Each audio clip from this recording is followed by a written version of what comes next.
July 4th was truly a day of independence this year.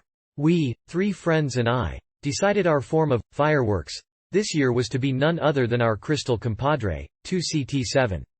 We chose to partake in the late afternoon so that our set and setting would be appropriate for an evening of visual enjoyment. We started our experiment in a beautiful house full of intricate artwork, all with psychedelic overtones. Our doses were all weighed to individual preferences and lined out on glass. We all took our turn ingesting the lines via the nostril. My dose of 17 milligrams burned like hell on the hottest day of summer. Within minutes, 3 to 5, the pain changed to a throb, then a pulse and finally to a surge of energy waves starting at the point of entry. Instant visuals, as soon as the pain subsided. Not your everyday, run-of-the-mill, mundane psychedelia mind you. Information, instantly accessed. 7 minutes after consumption we were all on our way to individual purging stations. My lady and I ended up in the bathroom, falling over each other to puke our essences as near the toilet as possible. No naso occurred for any in the group, but 3 out of 4 puked. It was like the body was being wrenched through dimensional barriers at light speed. The purge was the result. We couldn't differentiate the vomit from the visuals by 10 minutes in. Whoa. Magic awaited, I was sure. Laying on my friend, on the floor, trying to flush the toilet, I looked out of the window. Outside was the most beautiful scene. A peacock stood in a circle of stone, feathers spread wide, projecting its energy into my direction. Behind the bird walked a deer who immediately recognized me when I recognized him. As he looked at me, he began to change, morphing through time. He was aging thousands of years in seconds before my eyes, until a great ancient deer relative walked before my eyes, feasting on the tops of trees. As I watched, the morphing of evolution was full of information. I understood muscle structure, body movements, and those curious motions that often make us think that animals are aware of something we aren't. They are. They are aware of the true resonance. Just as I was absorbing this scene, another friend came in and said we were all to go outside. Laughing, I knew this was timed just right.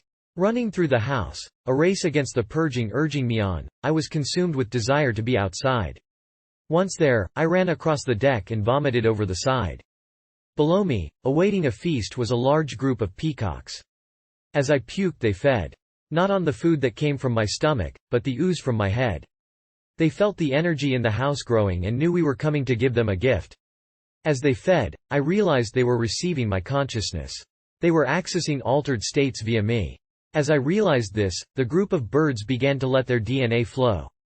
All around the now birds, were the eternal birds, flowing in brilliant blue patterns of lifetide. I was amazed. The rest of the group was not witnessing this blue neo-pagan ritual I was directly participating in. They were mostly lost in the vastness of this realm we had attained. Not me. I was home. It was perfect that they were in their own states though. It fit into the age-old timelessness of the shamanic rituals. Not all experiences lead all involved to the necromancer's zone, the philosopher's stone.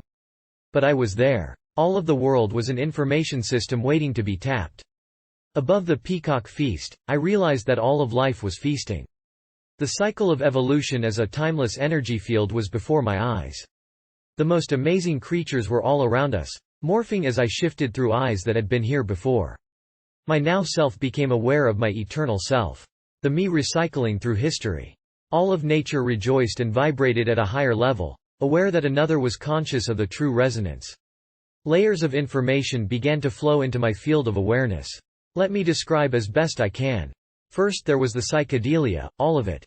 LSD, mushrooms, salvia, MDMA, marijuana, and many I had never known were all there, and I was aware of their roles in the whole. Then there was the best realistic computer animation like morphing of evolution all around me. As real as any animal I ever met, just more magical. Then there was imagery in my mind's eye. There were diagrams and symbols, wheels and webs, all at once, yet understood. There were layers and layers of info and I could keep up, not even straining. I shifted personas and settings but was always lucid as the now me.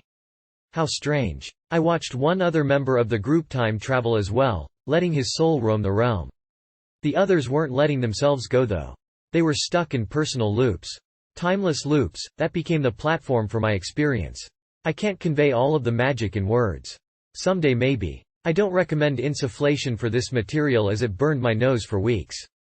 Maybe finding a good oral dose and then bumping 5 mg would be good without body load. More experiments needed. I also brought back some weird body symptoms that I couldn't separate from the experience. My skin had super hypersensitive spots with no marks or redness that persisted for weeks, moving and grooving all over my body. This was like a metamorphosis to me. My skin shifting to a higher vibration. Weird. Yet to do T7 again. +4 experiences don't need to be constantly accessed to be remembered and useful. Have fun, be safe. Heroic doses are certainly a path, one to be revered, cautioned, explored and reported, but most of all, lived. See you all in the realm. Be you all in the realm.